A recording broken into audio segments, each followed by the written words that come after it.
Les années 1970 furent une période difficile pour l'Asie du Sud-Est à cause de la guerre du Vietnam et du Cambodge. À cette époque, 2 jeunes missionnaires, tout nouvellement diplômés, arrivèrent au Cambodge pour y établir une œuvre missionnaire. Nous sommes arrivés à Phnom Penh juste avant notre mariage et arrivions au Cambodge, en terre de mission, pour un séjour de 5 ans, ou du moins nous le pensions. Nous nous sommes installés dans notre maison pour la suite de notre lune de miel. Les salles de classe occupaient le premier étage. Le second était occupé par d'autres salles de classe et la chapelle. Le troisième étage était réservé aux 5 étudiants missionnaires américains venus enseigner l'anglais. C'est pourquoi l'école s'intitulait Centre SDA d'enseignement de l'anglais.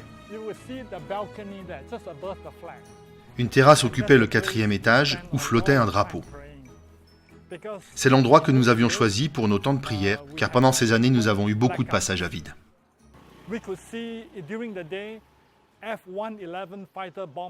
Pendant la journée, nous pouvions voir des bombardiers descendre en piqué, lâcher leurs roquettes et remonter, et ainsi plusieurs fois de suite.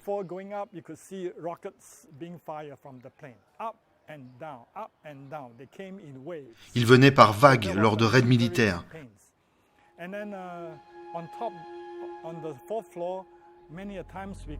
Sur cette terrasse, nous avons souvent lu le psaume 91. « Tu ne craindras ni les terreurs de la nuit, ni la flèche qui vole de jour. »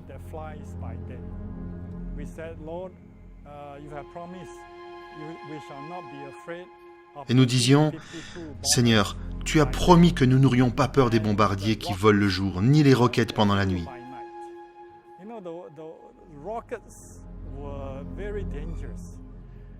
Les roquettes étaient très dangereuses, mais je disais à ma femme de ne pas avoir peur. Quand on entend le bruit, c'est que c'est passé. Quand on n'entend pas le bruit, ou on est vivant, ou on est mort. Sur cette terrasse, nous étions entre les mains de Dieu. Une nuit, nous avons entendu une vague de roquettes se déverser sur la ville. Nous nous sommes précipités au 5e étage et nous avons vu presque toute la banlieue de Phnom Penh en feu.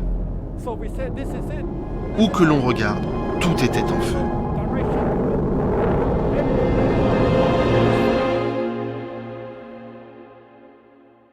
J.T. et Ivy et les étudiants missionnaires furent évacués au Vietnam mais revinrent au Cambodge pour affronter de nouveaux défis.